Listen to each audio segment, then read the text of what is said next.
For today's video guys, una na ko gilunod ang pork. Puro gina siya unod guys, kaya di na kayo ng mga nagtambo. So late na ako nag-video.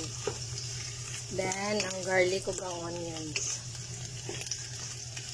So, medyo brown naman siya. At na ilunod ang ato ang mga gulay. Mga kogas. Okay, ampalaya.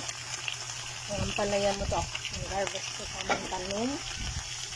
Then, set up yung banaw, talong, batong, and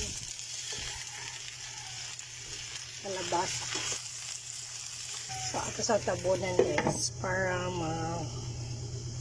lata siya.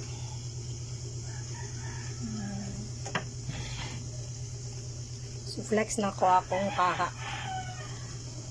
From Shopee. Salamat Shopee.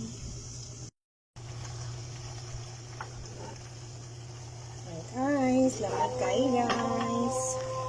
Sarap nito guys. Pwede na atong lunch guys.